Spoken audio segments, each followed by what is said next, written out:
Hello, and thank you everyone for tuning into the Science Salon podcast. I'm your host, Michael Shermer, and I bring you this show from California once a week as part of the larger mission of the Skeptic Society to promote science and reason and to ensure that sound scientific viewpoints are heard worldwide. As a 501c3 nonprofit, we rely heavily on the ongoing and generous patronage of listeners like you.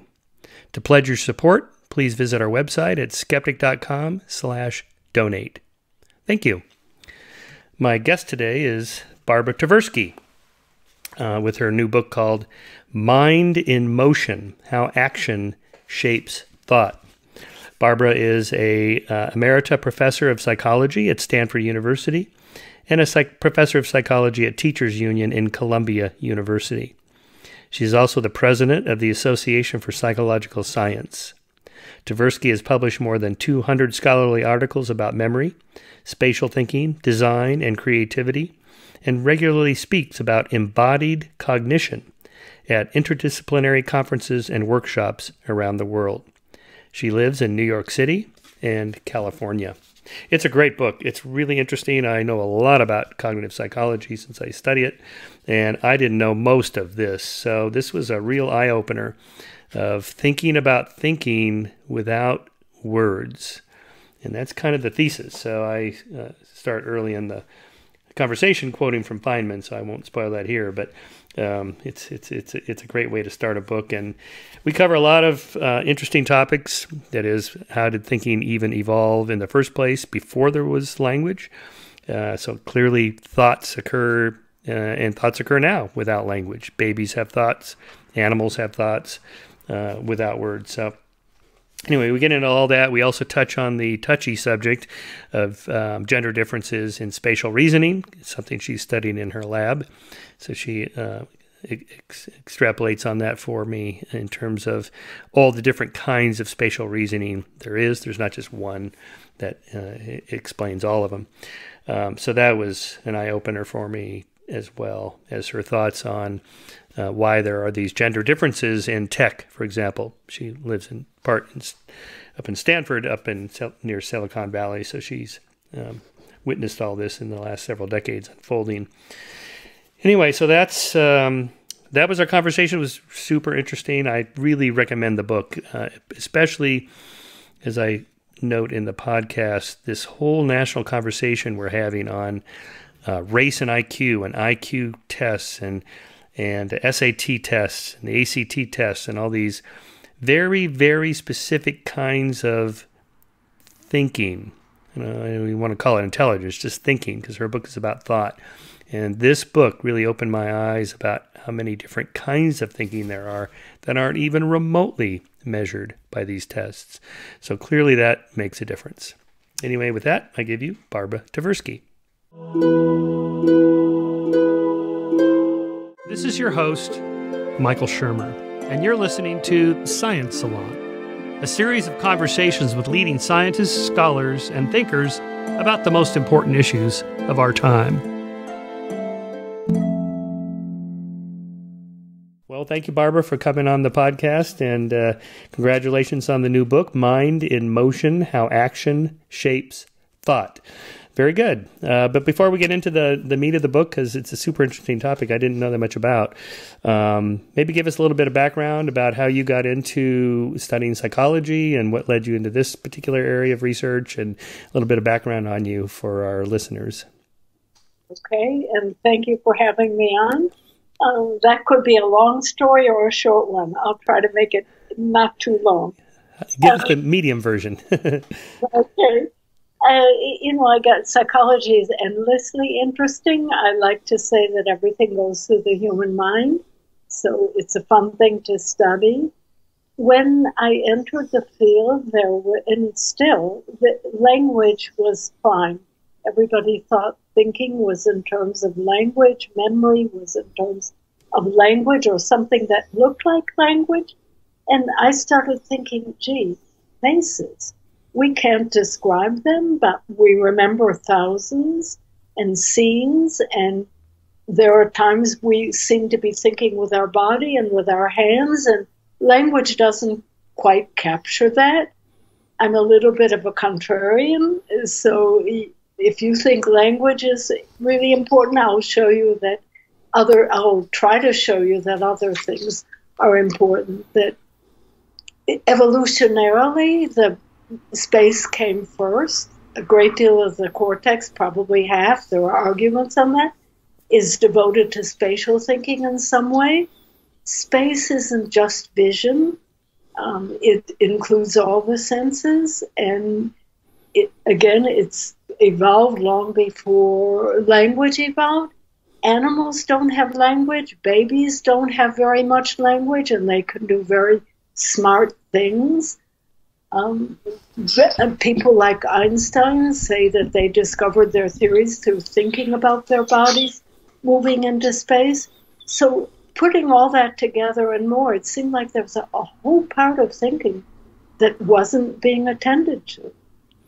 Yeah, and I think about my age, so when I studied psychology in the 70s, it was just coming out of the behaviorist tradition and moving into the cognitive psychology revolution and making it okay to look inside the brain to see what was going on in the mind and not just behavior. You must have had some transition like that yourself. Where did you go to undergraduate, and who did you study with?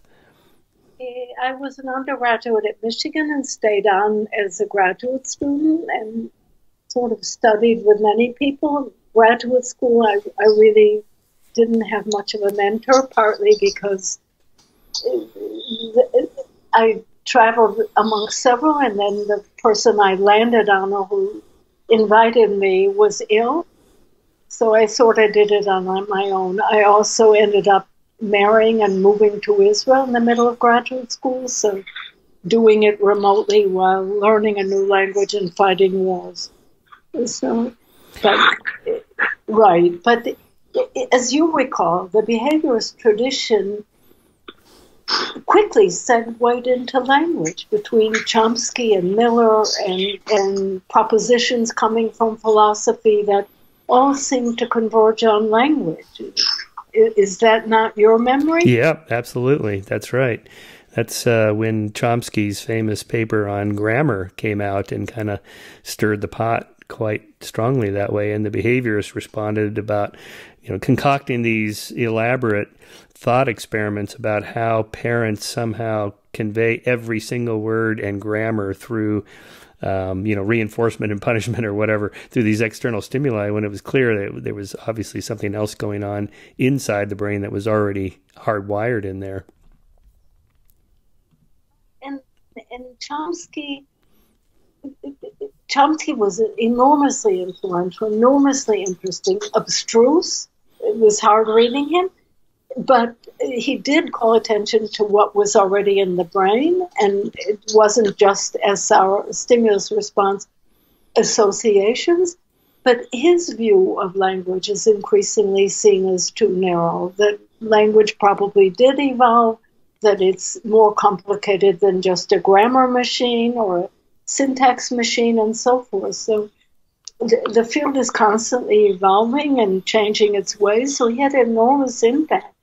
But I think in the end, many of the views seem to be incomplete.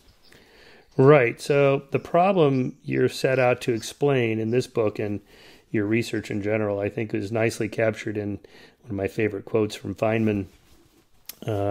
When I was a kid growing up in Far Rockaway, this is, you're quoting Feynman in your book, I had a friend named Bernie Walker. We both had labs at home, and we would do various experiments. One time we were discussing something. We must have been 11 or 12 at the time, and I said, "But thinking is nothing but talking to yourself inside." "Oh, yeah," Bernie said. "Do you know the crazy shape of the crankshaft in a car?" "Yeah, what of it?" "Good, now tell me, how did you describe it when you were talking to yourself?" So I learned from Bernie that thoughts can be visual as well as verbal. I think that's such a nice entry into the problem to solve. What do you mean? What do we mean by thought? We say, "I'm thinking." What does that mean? Wow, that's really hard.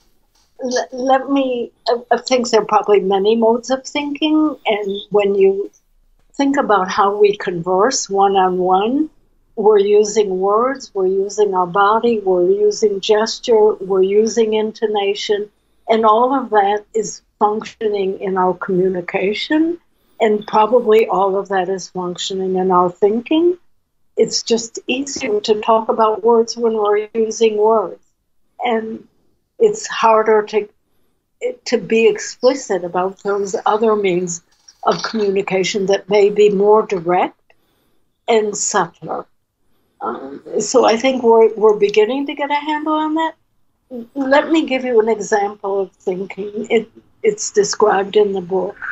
We put people alone in a room, and they're reading descriptions of complicated things. So it might be a number of buildings arrayed in space. It might be how a car brake works. It might be keeping track of the schedules of a number of people at the same time. So they read these things, and they're hard, and they're going to be tested. So while they're studying, they're looking at the screen, they're reading the words, but their hands are making diagrams of what they're reading. So it might be a kind of map for the spatial environments. It might be the actions and structures of the car brake. It might be a kind of table of times and the people involved in the events at different times that they're making with their hands. So our participants do this spontaneously. Not everyone, but about 70% do it spontaneously. When they do it, they remember better. And if we make them sit on their hands, they perform worse. So somehow they're thinking through actions in their hands, and their actions are representing the thought, not too dissimilarly from the way language is, and probably in accompaniment with language. But when you watch them, you get the impression that their hands are turning the language into thought. Because the language is arbitrary, and the thought can be spatialized. So that's an example of perhaps multimodal thinking, but enabled by the actions of the hands and abetted by them. When we speak to others, we use gestures as well, and there are plenty of experiments showing that the gestures we use when we speak change the way people think. Right. So the words themselves are not thoughts, or they might be. Words plus actions are more complex thoughts, or how would you characterize it that way? Yeah, I think so. Even if I'm explaining to you how to get somewhere, I said, go there. Turn this way. I have to disambiguate this way and there by pointing. Right. Or that one. And I have to point in order to make that clear. If I say move like this as in a tennis serve, I have to show you how to move. The this is vague. It doesn't tell you what to do. Right. Do people using American Sign Language use their hands differently than English speaking, whatever?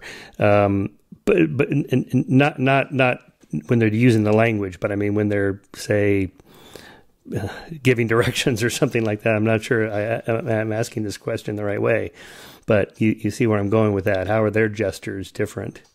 Right. No, and it's very interesting. We did study spatial descriptions with American Sign Language. This is work with Karen Emery and Holly Taylor. And they have more direct ways of representing space, like making a space on a tabletop and putting things in it with their hands. And it's part of the grammar, which is interesting. And they have a way of giving a rule that, again, is highly systematized. It's not just pantomime. It's not just the way you and I would gesture. It's more categorized and schema and ritualized than anything we would do. But it does map space more closely to space, the way gestures can. I don't know if French Sign Language or British Sign Language or Chinese Sign Language has the same system, I would guess they do. So there are ways that sign language can be a complete language, but also take advantage of the fact that it's actions in space, which is quite remarkable. I'm told that signers gesture in addition, and I don't completely understand how that happens or how signers differentiate the gestures from the signs. But because the signs are codified, I imagine that there is a way of detecting that. Yeah. Here I'm imagining something like that must have existed before there was language in our species. I don't know how long ago that would be, a couple 100,000 years, I suppose, or maybe more. But somehow bipedal primates called Homo sapiens, or whatever we were before we were fully modern humans, giving directions, communicating without words, they still have thoughts, and they're still communicating those thoughts in space using their hands and body gestures and so on. So we have missing links on that. And from my understanding of reading and asking the people who work with data, they might gesture like point, but they don't explain. So, in fact, they don't seem to teach. Now, in 5 years, somebody will find cases where they teach. But, for example, there are tribes of apes that open nuts one way and tribes of apes that open nuts another way. So there's cultural transmission, but it isn't done by teaching or explaining. It's sort of done by observing. And I don't think anybody's ever observed a chimp showing someone how to get somewhere, much less sketching a map in the ground. So there's a leap there, or there seems to be a leap there. And again, maybe the new research will point up different things chimps use gestures. They're partly to get attention. They're apparently partly to get sex. They point, but it doesn't move other chimps to look where their pointing goes as it does for human babies. Right? If you point, a human baby will look. Human babies point, and they almost expect you to look where they're pointing. So there seems to be a leap. Evolutionarily, there is an interesting speculative connection, and that's that speech in the brain areas for speech are quite close to the brain areas for hands. Interesting. So this is a theory of Rizzolatti and Arbiv, and it goes back to mirror neurons. So mirror neurons are single neurons that fire when a monkey sees an action like throwing or tearing, and when the monkey performs the same action. So it's almost as if understanding the action is miniature doing the action, and vice versa, all captured in a single neuron, which is amazing. And it's not learned. It's right there. Well, it might be learned partly, but it's right there in a single neuron.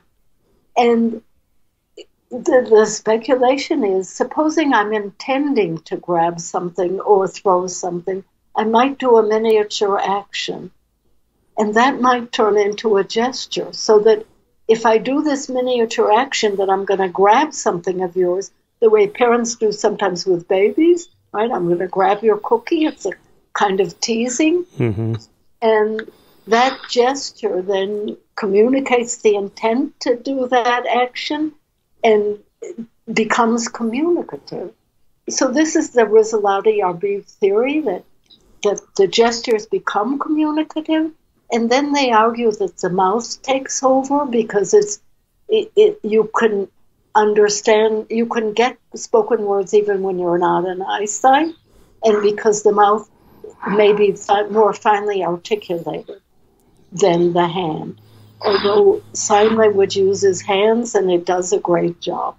So it's a theory that's evolutionarily about the hand area being close to the language areas and the mouth taking over. Right. So mirror neurons would be evidence for your thesis that action shapes thought, as in the subtitle of your book. The action comes first, the thought follows. Right. And no, so mirror neurons become key, and we can separate actions of the hands, like the mirror neurons are carrying, throwing and cutting and lifting and pushing and pulling, and actions by feet. And I think they play slightly different roles in expressing our thought. So feet go from place to place in the world along paths, and our mind goes from idea to idea along relations. And they can both be represented by hand gestures, but also in diagrams as networks, where the places are kind of dots, and the ideas are dots, and the paths are relations between them are other dots. So they're linking one to another, and that's kind of capturing our feet. And the hands are the actions on objects, and they get turned into actions on thoughts. It's almost hard to talk about actions on thought without using actions on bodies. So Right. right, we push ideas ahead, or we pull them back, retract them, we combine them, we turn them upside down. These are all things we would do with objects in our hands. And our gestures show those thoughts and show those actions. When you look at a chimp or a dog or a baby, and you think, what are they thinking? Do you imagine it's just visual images, or more than that? Yeah, and I mean, that's so fascinating. It's so hard to know, and I don't think brain stuff, it might show a little bit, but the brain is so complicated, and these thoughts are happening in so many places. What's, I think, especially impressive about babies, and I have more experience with them than with dogs or chimps, is you can see what they're thinking partly by where they're looking. Mm-hmm. That's what their attention is on, and joint attention, that the baby and I are looking in the same place, is a big basis for learning and communication and understanding. And we do that with people too. We watch their eyes, and their eyes tell us what they're thinking. Then their head might move in that direction, and then their hand might move in that direction, and we're able to see what people are intending and what they're thinking about from those actions of the body. So our thoughts, in many cases, get expressed in our bodies. Gesture would be one, but our eyes and our heads and our shoulders and our hand actions are really saying a great deal about what we're thinking. So how the babies are thinking, probably a great deal of it is spatial, using the world and the space and the internalized actions to think. But wow, I mean, it will be a fascinating set of research problems in the future, I think. Be interesting to see if they can get fMRI brain scans to see. I don't know what you'd be looking for in terms of thoughts, but areas of the brain that light up when there's visual thinking versus non-visual thinking, whatever that would be. I suppose we're probably not there yet with that kind of research. Right, and so much of this is spatial. So one example I like to use is navigating a city. And when you're walking around a city, a lot of it is or driving, how much time has passed. And that's sort of in your body. You know the turn should be coming up.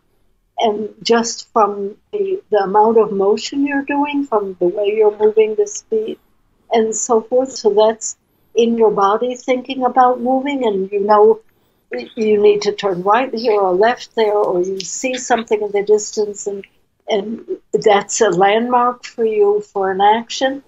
But it's not that you're holding a visual map in your mind when you're doing that. So again, it seems to be represented in this spatial way that is multimodal, might even be smells. I walk around New York and I know I'm getting to Central Park by the wind, because all of a sudden there's a lot of wind. So I can tell when I'm getting close by the window, the smells, the pizza store. All of those things are clues that are multimodal and in some way spatial. The smells are tied to a space, and the wind is tied to a place. So a lot of that thinking, I think, is going on in that way. And there was a study done years ago of taxi drivers in Pittsburgh who know the city inside and out. They can go anywhere almost blindfolded, hopefully not. But they don't envisage a map as they're doing it. It's encoded in some spatial way that isn't visual. Right, and that area of their brain, when autopsied on the ones that had died, was much larger, right? Right. You don't have to do the autopsies on the London taxi drivers. You can see it in the MRIs. Oh, the brain scans. Yeah, that's right. Yeah, right. You can see that. And apparently they say about Einstein that his parietal lobe, the spatial was bigger than most people, and who knows. Right. They should have done that with Hawking. I don't know if it's too late, but, because he was such a visual geometrical theorist. Kip Thorne used to talk about how one of the things that his disability did was it enabled him to use the skills he had that he was in particular really good at, which is doing geometry of space and time and the envisioning what the equations would look like geometrically rather than whatever the option, the alternative would be to that, I guess, calculus or whatever, just equations. As graduate students would write out the equations, he couldn't move, but that his sort of thought experiments, like Einstein's thought experiments, but more than that, the geography of it. It'd be interesting to see if his brains were more developed. Yeah, I don't know if anybody did study the brain scan. So I had the honor and pleasure of participating in a symposium about Leonardo. It's his 500 years to his death. And so it got me looking at his sketches. So we also put our thoughts on a page. We put them out in our gestures and our body, but it's convenient to have them on a page because then we can see them. They're bigger than our mind is. We can put more on a page than we can keep at one time in our minds. And we can look at them and reconsider and rethink them. And artists often talk about, and architects too, designers, of having a conversation between the hand and the page and the eye. And there isn't much language there. It's really...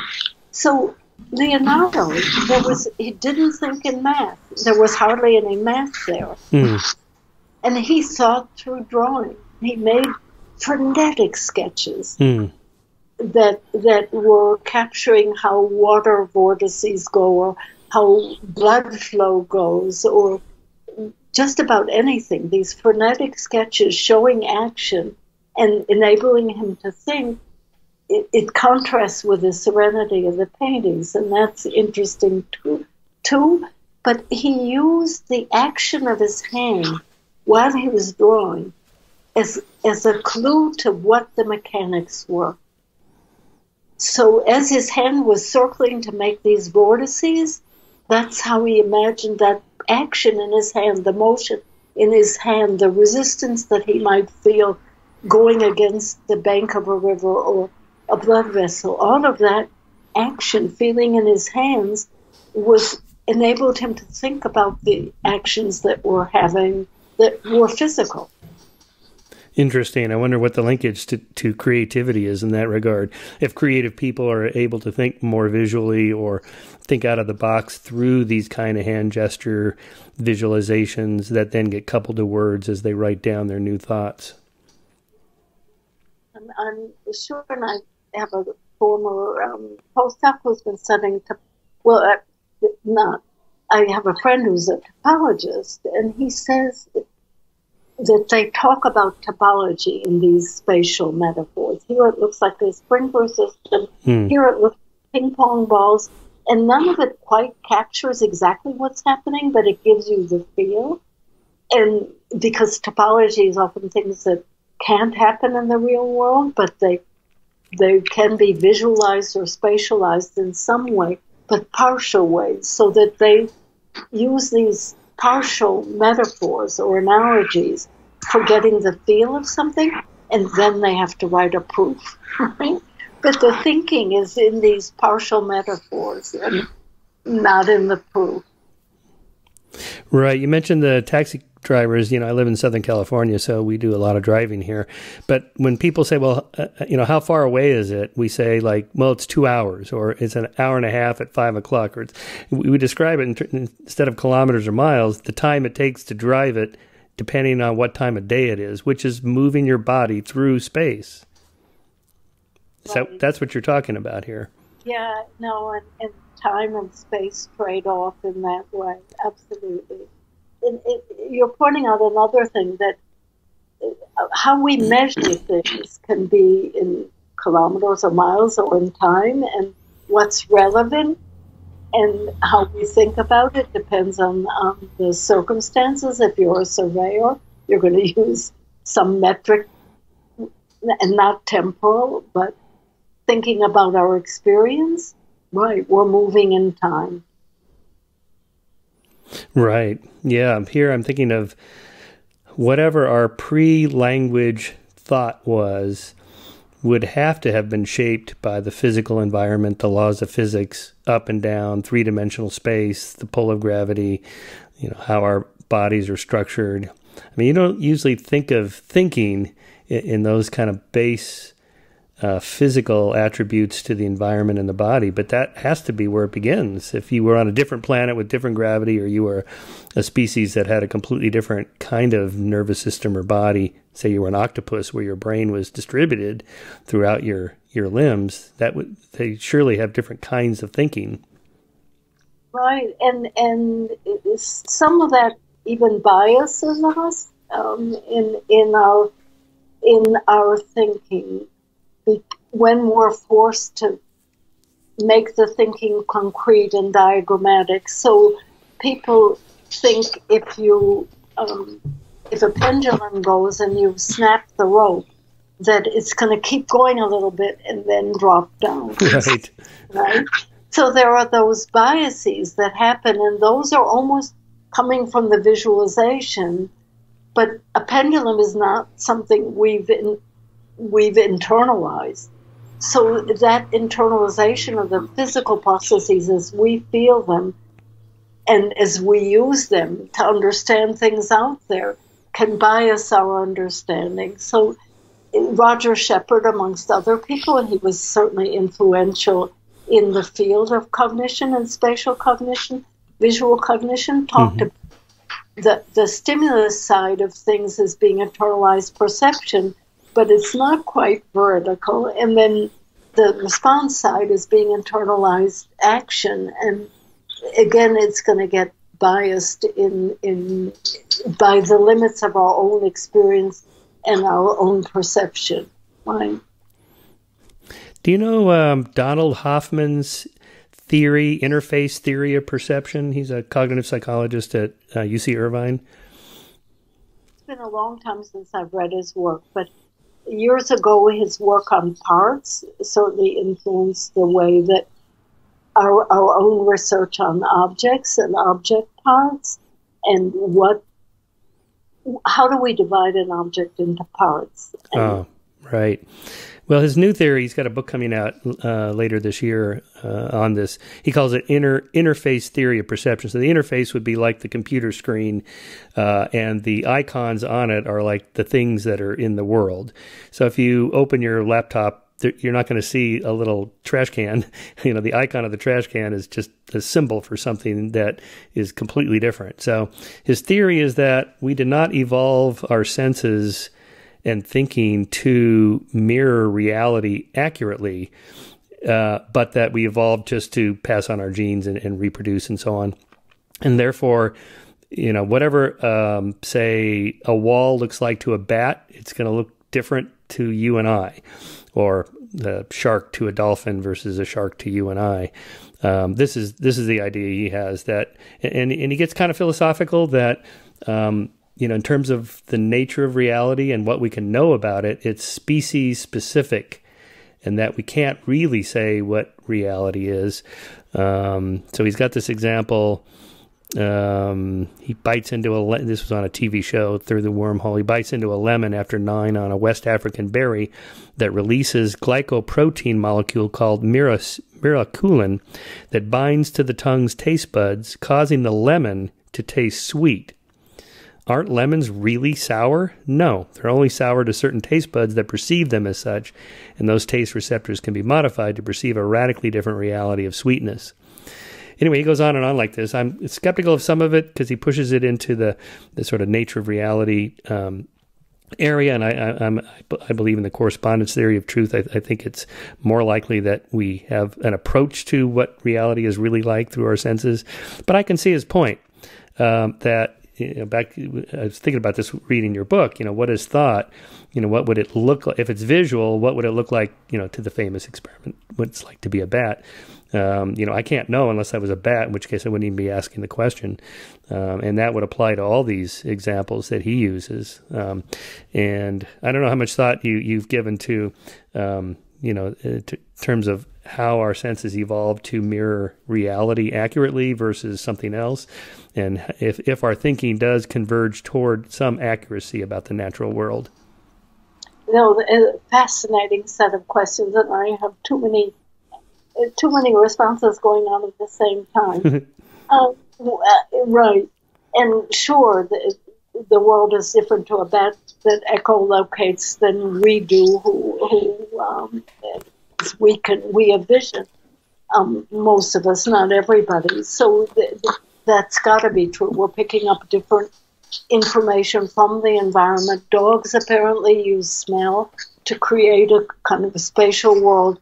And we don't do that nearly as much. We certainly use smell, but not in the deep way that they're using smell. I have a small example of that within me. I see slightly different colors with each eye. You do? Something that that's wild. Yeah. It's wild, and it's kind of fun, and I can go into places like an art museum, especially Monet, because Monet forms are all by color, not by brightness. And most artists' forms by brightness, and actually the black-white brightness system is better for detecting edges than the color system. The color system is not as precise at edges.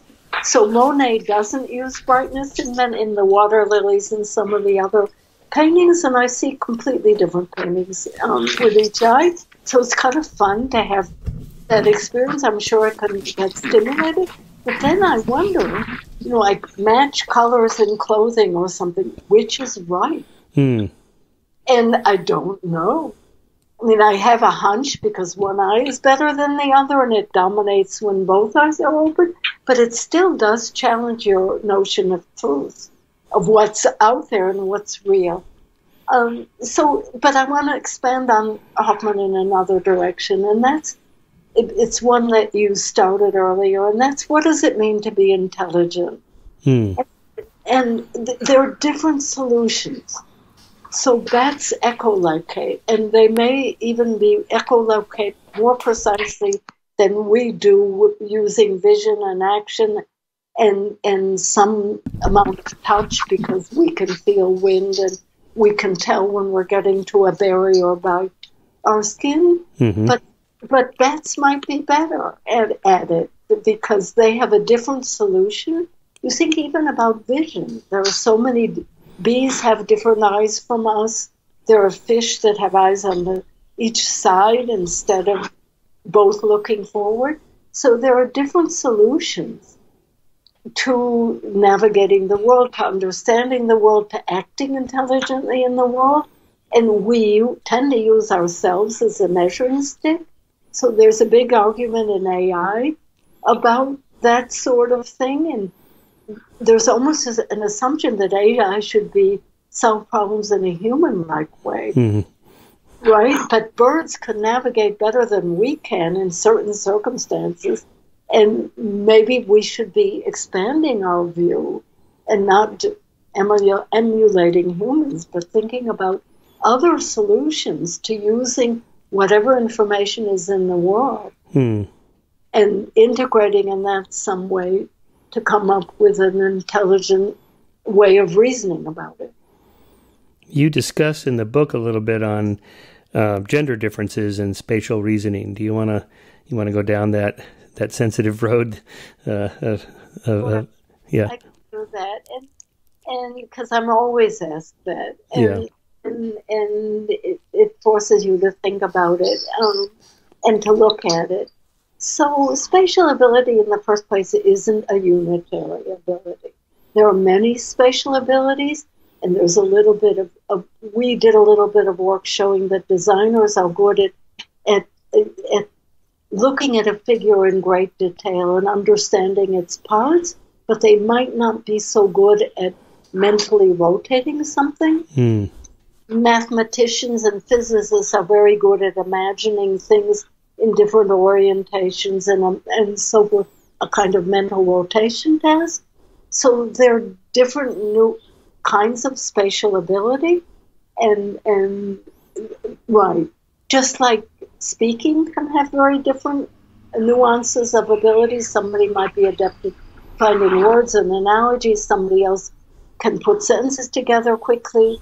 So there are nuances to what spatial ability is. It isn't unitary.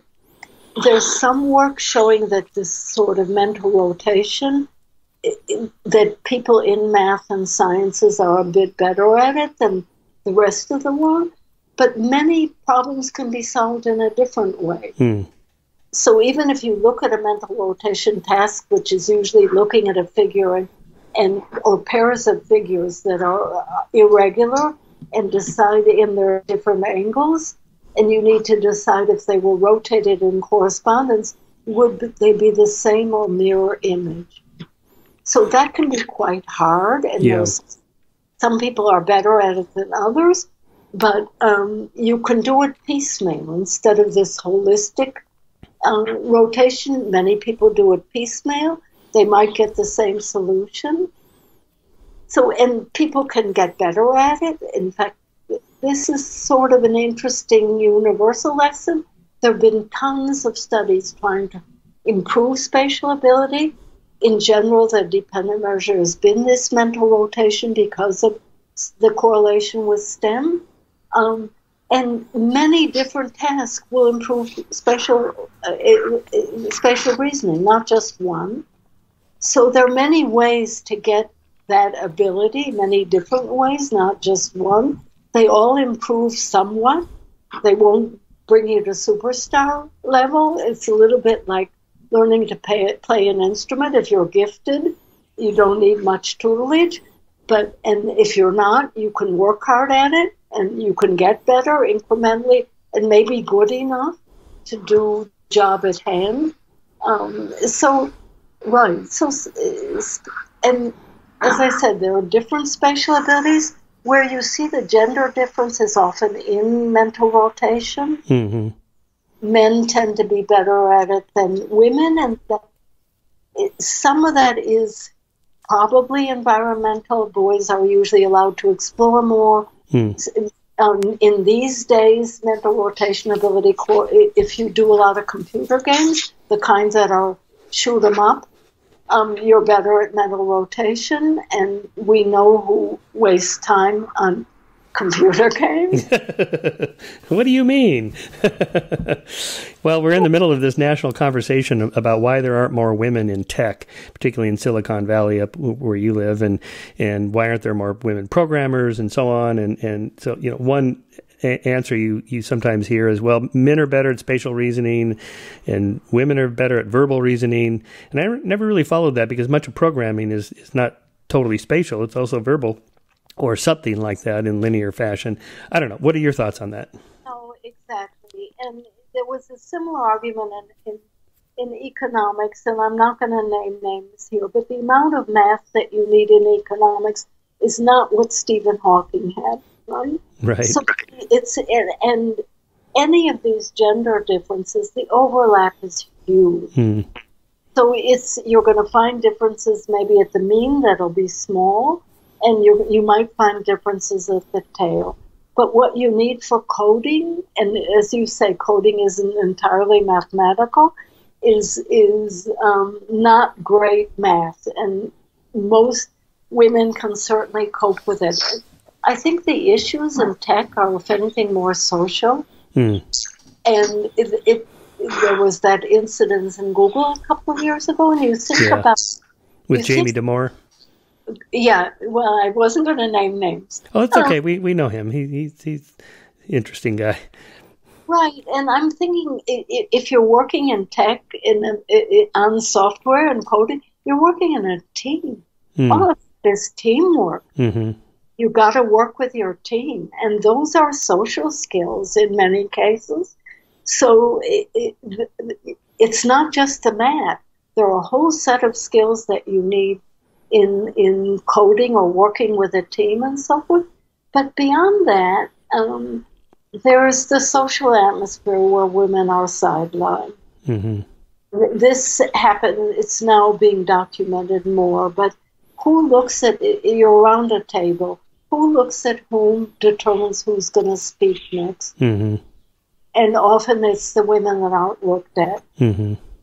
On the whole, women are interrupted more than men. And even people that are self-aware of that and trying often do that. And even women are susceptible to some of those things. So what happens in meetings? Are women given equal time? Do women feel comfortable?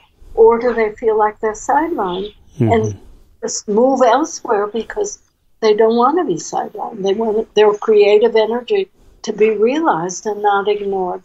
So there's a bigger problem around tech, I think, and around businesses and universities. It's almost everywhere.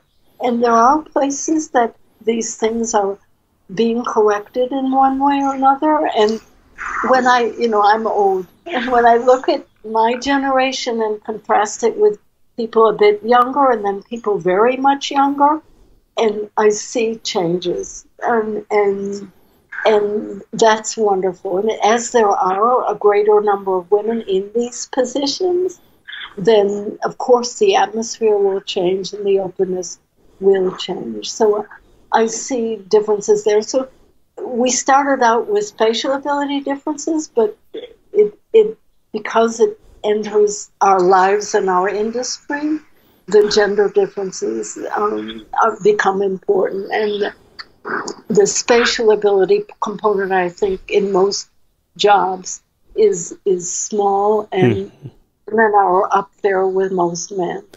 I think it's good to emphasize to listeners, when you talk about these overlapping bell curves, I mean, they are really overlapping. It's really only way at the ends that you see any kind of difference. Like 6 standard deviations out, that kind of thing. Of course, to be hired as a, say, MIT physicist or Caltech physicist or something like that, you got to be 6 standard deviations out at the mean. So it could be that's why you see this hiring differences in addition to the historical gender biases against women. I met Sally Ride back in the 90s, and she had started a program for girls 8th grade. She felt that what you're describing started around 8th grade. That is, middle school, just about to start high school, when you're going to make those choices about what kind of classes you want to take. That the emphasis on this versus that started as early as back then. No, absolutely. And there are these different countries do testing of math and verbal ability, and you can compare them across countries. And in the States, we've traditionally had men better at math, or 8th graders better at math. Go look at a place, I think China, no difference. So a lot of that is social. It's what you're encouraged to do. Wait, say that again. In China, what's not different in China? If you look at the math scores, the men aren't better. Oh, I didn't know that. Interesting. These scores that are tracking kids throughout school. Yeah.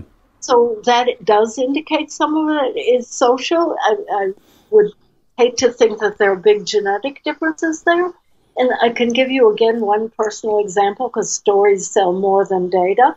Although I did give it. When I was in high school, I went into a physics class, one of those advanced physics classes. The teacher had never had a woman in his class. Oh, my God. And I made him so nervous that I left.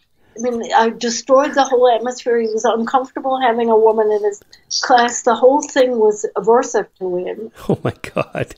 And so this is ages ago, and my daughter took physics with no problem and so forth. But right. But those, the social thing, and I can't tell you how many people I know talented women who went into math, and there were disparaging things said by male professors and sidelining of them. So even when you say a Caltech physicist, boy, women are out there. There are plenty of women that are out there and have the talent in math and physics. And you think about how much talent we're not capturing and use and enabling, and think about it in terms of not just men and women, but also in terms of socioeconomic opportunities. That we're talking about inequality in this country, and the inequality getting worse. And you look at the educational opportunities that my children and your children get compared to the educational opportunities that other people get, and we're not culturing their talent. Yeah, definitely.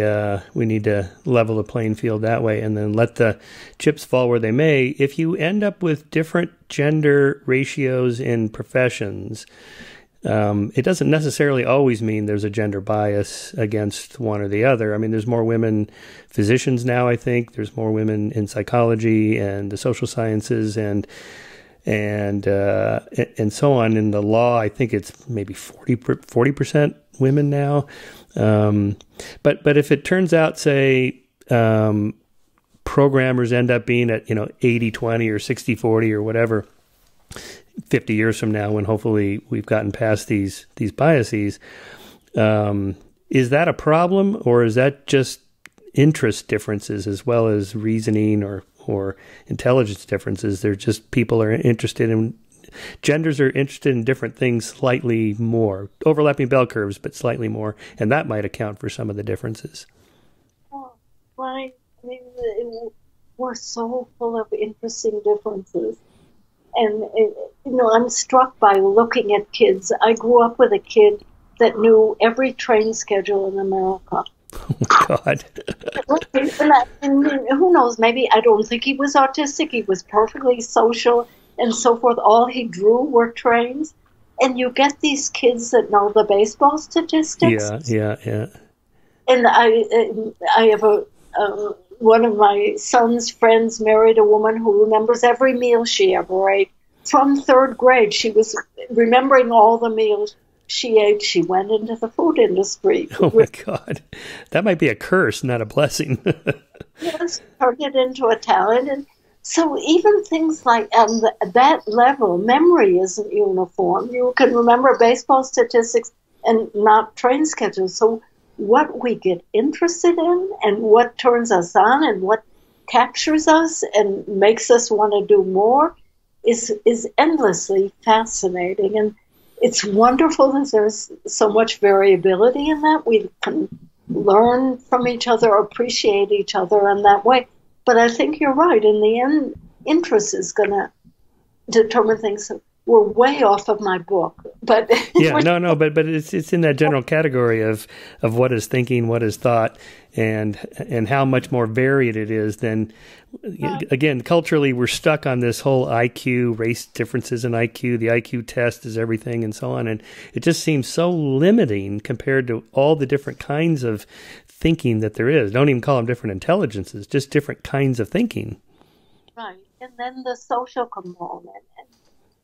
I think more and more that area of how we can't help but be aware of other minds that are close around us, even other minds that aren't there, is going to be it already is a topic for the 21st century. It's just so fascinating that my brain is tracking you. Right, Even right. if it doesn't need to, it can't help it. And this, I think, makes us rethink the genetic idea that we're only in there to pass on our own genes, to make as much money as we can. When I think economics and evolution have to rethink those things in terms of the human interrelationships. And Yuval Noah Harari, amongst other people, say, we're not faster than the tigers. We aren't strong, right? What gives us the evolutionary advantage is we work together. And if we didn't work together, the tigers would have eaten us. So, right.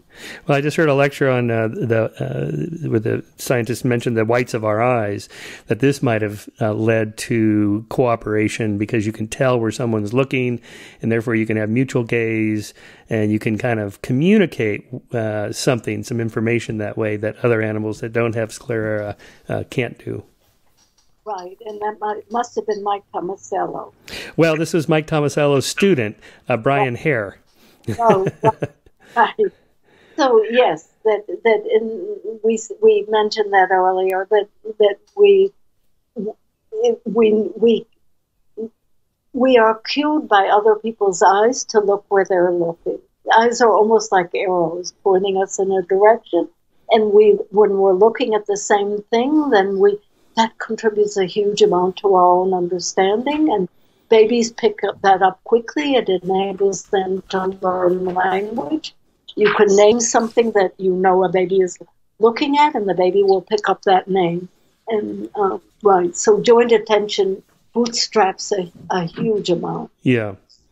Going through my column notes here in your book, in the design world speaks a spatial language section, I was thinking about the problem that some scientists were talking about. This was in the late 90s. Like, if we buried nuclear waste for 10,000 years and somebody 10,000 years from now digs it up, we want to put something there that tells them, don't open this. Now, of course, they're not going to speak English. So what image would you put? And it was an interesting problem. It's like in what you're dealing with here of what is thought. What will somebody be thinking in 10,000 years from now that, of course, I can't even conceive of, that I could communicate, this is bad? Right, and the SETI problem sort of has that. Of what image do they beam in space? Right. Right, about intelligent life. And who knows what those intelligent creatures will look like? What will they sense? Will they see? Right, all those unknowns. So we can't go, that's the future, but we can go more than 10,000 years in the past. And we can go 70,000, 80,000. And look at what images people were creating for each other. And there's an interesting set. It isn't everything, but it is reflecting what was important to them and what they were thinking about. So maps are almost ubiquitous. So space, what's the spatial environment around us? You can find maps and petroglyphs and cave drawings all over. You see people, animals, some simple implements like bows and arrows. So you see events in time like stampedes or hunts. So that time, people, objects, animals, events in time, space. The next thing you see is number. Tallies. It's not a math, and in fact, a mathematical notation system, arithmetic systems took a long time to develop culturally and develop differently in different places in the world. But and really we're developing into even now, but zero came in late. So what elements of thought are important to being human? And space, time, events, objects, people, and tallies, numbers. And that's fascinating to think about, what people chose to put out in the world as a more or less permanent marker. The hands always struck me as very deep. and I think hands are signatures. Yeah. They're saying, I was here. Yeah, I was here. Right. Yeah, that's really special. You coined this term and you end your book on spraction, S-P-R-A-C-T-I-O-N, actions in space create abstractions. You want to riff on that for a minute? Sure. And the term is not very poetic, and I learned in writing that Latinate terms are heavy, and yes. Right. So spraction is one of them, but I haven't been able to think of a better one. So if you look at so by now, we've not only designed the world, and if you fly, you see there's hardly a place that humans haven't changed, but we've diagrammed the world. So our streets tell us who can go where, buses, bicycles, when you go, when you stop, and so forth are out there. But we've unintentionally even communicated intelligence in the world. So if you look at shelves in bookshelves, things are ordered. So there are orderings there. Things are categorized by fiction, nonfiction. So there are categories there. There are categories in the way we arrange our kitchens, the plates on one shelf, the bowls on another, by size. So our whole house we've sort of put into categories and hierarchies of categories, and table settings have one-to-one correspondences and repetitions. These are almost computer science concepts, and they're out if you look everywhere in the world. And those are created by human actions. Those arrangements, we put things into these categories and place them, and they're human actions, and they're expressing abstractions. And then those abstractions like one-to-one correspondences and hierarchies. And those same actions that create those categories that are abstractions, we truncate and turn into gestures. And we also turn those arrangements in the world into visualizations like tables and bar charts, which are piles of things, to communicate those abstractions. So we're using space, actions in space that create arrangements in space that are abstractions. And again, the actions get truncated into gestures, and the arrangements get portrayed into visualization that communicate the actions, that communicate the thought in space. So again, space is critical there. The actions in space are creating the abstractions that are communicating thought, sometimes intentionally, sometimes not. Does that help? Yeah, and it kind of puts the light of this idea of having a brain in a vat, or having the singularity comes and we can upload our mind into the computer and you get to live on elsewhere. I don't want to live without a body moving around in space, because that really isn't living, and it isn't even thinking. Okay. Right. I mean, I hadn't thought of it in that regard till just now after thinking about this. So you end your book with the 9 laws of cognition. Just give us like a couple sentences on each of these. First law of cognition: there are no benefits without costs. So that's in many ways an important one. We live and act in space. We have to make decisions or categorizations very quickly. It's something babies can't do yet. They don't know what object categories are or what scene categories are. And it's something their brains spend a lot of time doing, and the brains do an awful lot of calculation on those things. But if we're walking through space, we have to know what are obstacles, we need to know, is that a friendly action? Is someone lifting up to toss us something, or are they going to throw it at us? We need to figure that out quickly. We need to figure out who's a friend, who's a foe. If you're a woman, who you smile at, who you don't smile at. A man too, but it may be more important for women. Babies, it certainly becomes important. Who's a stranger, who isn't? So we have to make those decisions quickly. And if we made them slowly, as slowly as a baby has to make them, we'd never accomplish anything. But there's a cost to making those categories. We can be wrong. We can think an action is attacking us, and it turns out it isn't. Sometimes we act on that, and we make terrible mistakes. Maybe this is a good time to remind listeners that your collaborator and husband and the person you dedicated your book to, Amos Tversky, famously collaborated with Danny Kahneman and their type 1, type 2 thinking. So what you're describing here is something like a type 1 thinking, a heuristic, a rapid cognition, because you don't have time to do the calculation. Yeah, I think so. I mean, it's similar to that. I should say that System 1, System 2 was more Danny than Amos. It came about later, and actually, right, Danny borrowed the concepts, and he says so, but they become associated with him because he articulated them and applied them so broadly and so interestingly.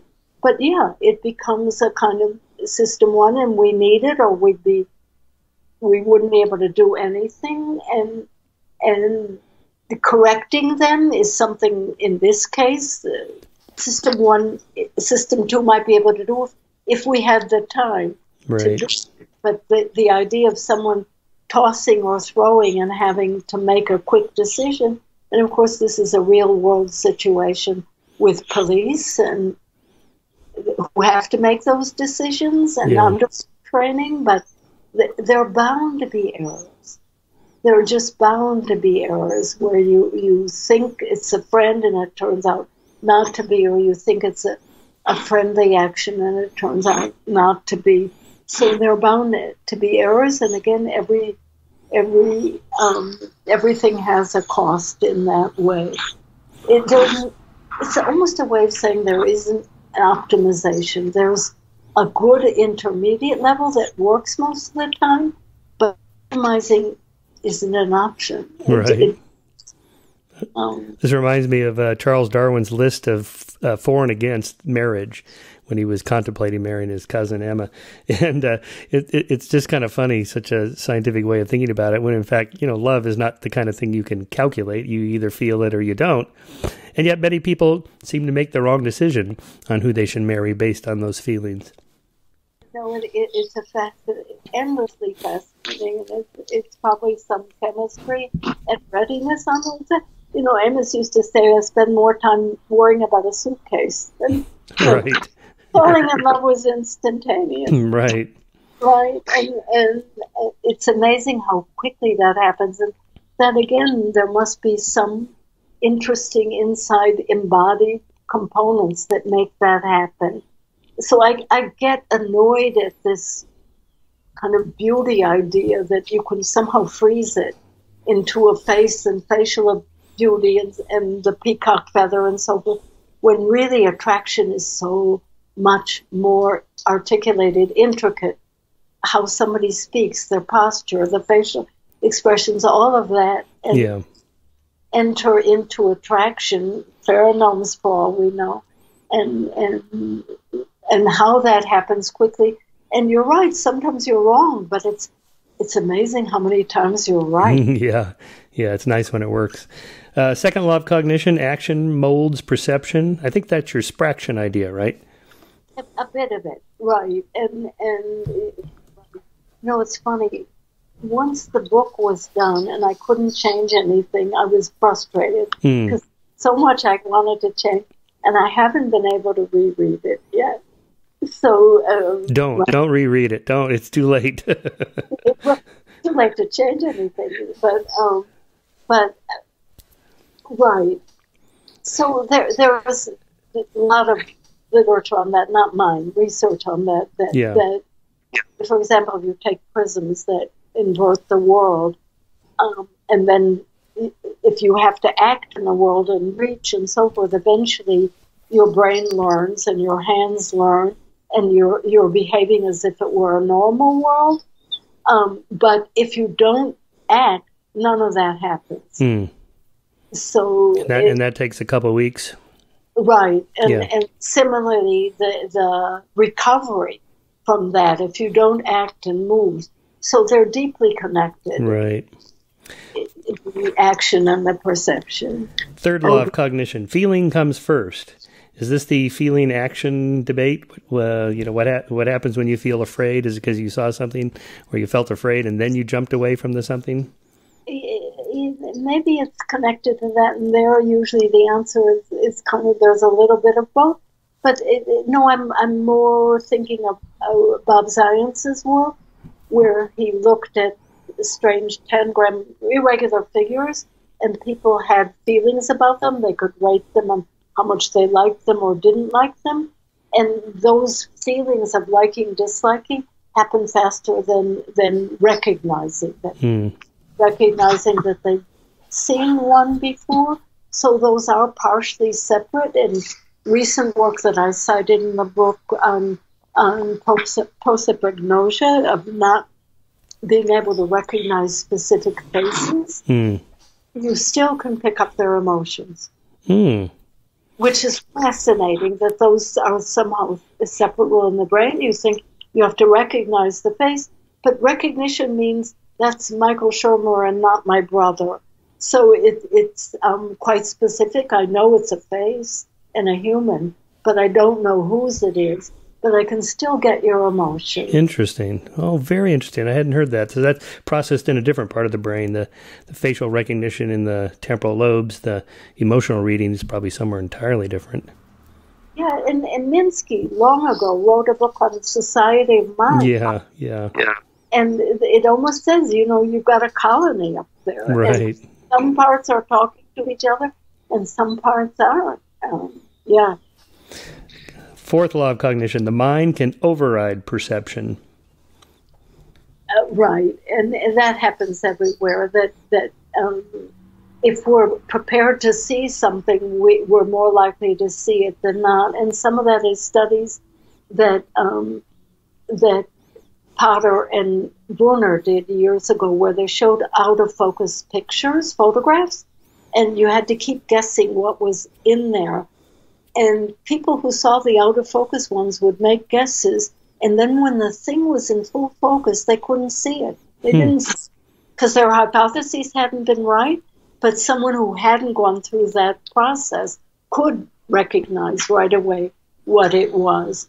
And, of course, that can be more destructive than, where we're prepared to assume that somebody's aggressive or somebody's passive or somebody's in some way, and we can't help but interpret their behavior in that way. We selectively see their behavior in a particular way. So there are examples of that all over. Yeah. Fifth law of cognition: cognition mirrors perception. Yeah, and each of these laws is kind of partial. I understand. Yeah. A meta law, right? So that's a little bit saying, again, a kind of an Tversky message, that a lot of the phenomena that happen in perception are happening in cognition. So things like categorization and hierarchies and so forth, our perception is doing it, and so we're doing it with more abstract things in cognition. So separating what's what becomes harder. Right. I'm not thinking of other examples. I should have gone back to the book. Oh, no, it's okay, because I think we've actually covered that. And the sixth one, spatial thinking, is the foundation of abstract thought. That's what we've been talking about for an hour here. So let's just do the last three, and then we'll wrap it up, because I know you got to get back to your conference. Seventh law of cognition: the mind fills in missing information. Oh, boy, does it ever. No, you said it. I mean, whatever world we're getting is always incomplete. Objects are occluded. People say half sentences and we figure out the rest of them. Almost every word we use is ambiguous, so we have to fill in what the interpretation that speaker is intending at the moment. We might be wrong, but we're constantly completing things that aren't there. We're anticipating what a next action will be when somebody's doing something, and then the faking people out, it becomes important. So you play basketball, and usually, as I said, the eyes and the shoulders and the hands are predicting an intention. Right. But playing basketball, you're trying to fake someone into thinking you're going to throw it one way when you're going to throw it another way. So using that to fake another person, all of that happens really quickly. Yeah, I think this is the basis of most magic. I always think magicians are cognitive psychologists in practice. Psychologists, but cognitive too, right? They know how to miss. Right? Yeah, perceptual psychologists too. Yeah, eighth law of cognition: when thought overflows the mind puts it into the world.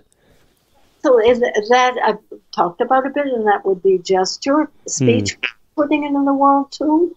You hear your own speech and you can revise it or tell someone else and they'll help you revise it.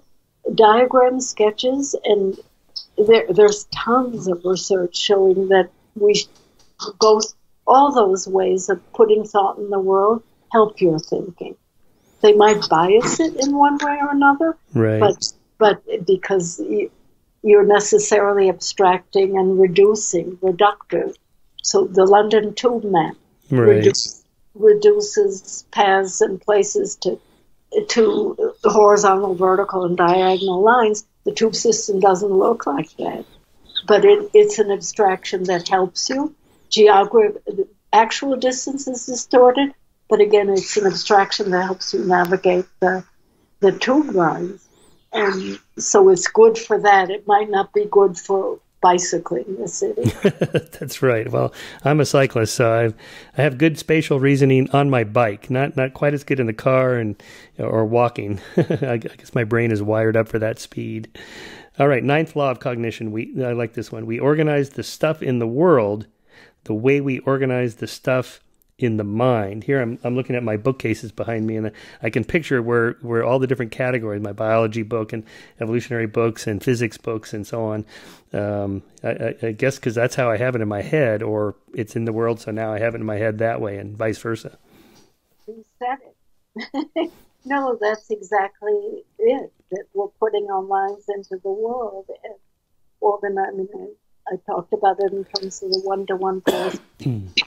And the hierarchies that are in the supermarket and help us find things. And yeah, absolutely. You know, the last few years I've been consuming a lot of books by audio because we drive a lot in Southern California, and it's a great way to utilize your time. But I find something missing, that in books I read where I make annotations and so on, I can picture on the page where you said something, for example. Whereas on audio, I have no idea where it is. It's whatever I was looking out the window at the time when I'm driving when you said something, the author. So that's kind of interesting. No, absolutely. And for the reason that you said, I really like pages.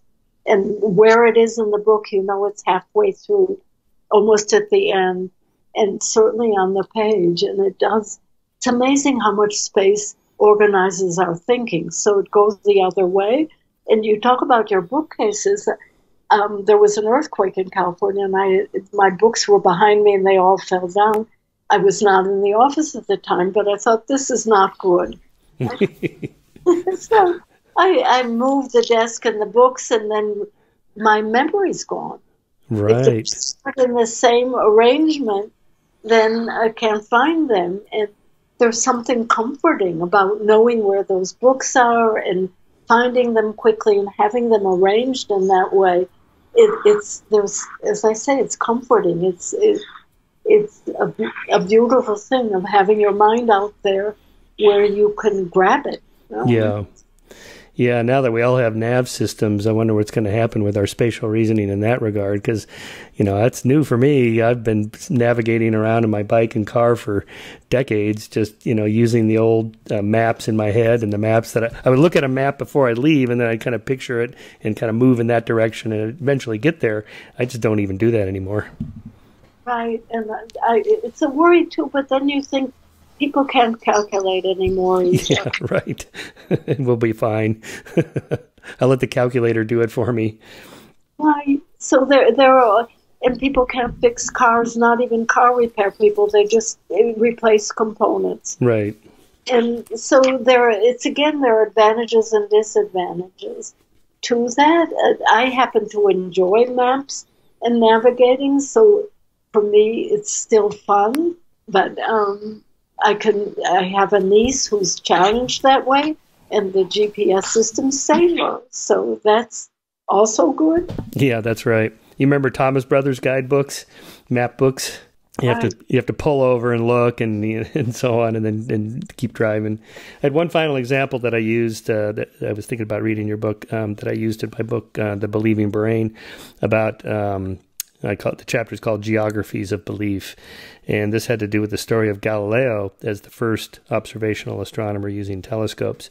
When he was looking at the moon and the sun and Jupiter, he was in pretty good shape because the scene was pretty good with his little telescope, and he had some idea of what he was expecting to see, and he turned out to be pretty right about those things. But when he got to Saturn, he had a double problem. First, Saturn is twice as far away as Jupiter, so it's really hard to make out with his crappy little telescope. But the bigger problem was that there was no idea of rings, planetary rings. So all he saw was this kind of blurry oblong thing, and it looked like the two ends were probably two separate moons, big, huge moons. So he said, I have observed the furthest planet to be threefold, three bodies. And he hung on to that even when he would see it like years later when it was in a different part of the orbit where it was clearly not three objects. He would just say, well, there's something wrong with my scene. There's something wrong with the telescope or whatever, because he stuck to that idea. And it wasn't until 50 years later when the telescopes were bigger and then the theory of planetary rings that it came out that, that's what it is.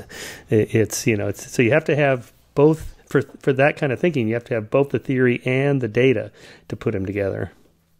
No, and that's a lovely example of the mind overriding perception. But going prior to Galileo, Copernicus, the view of the world was around the Earth, geocentric. And what Copernicus did was take a different perspective.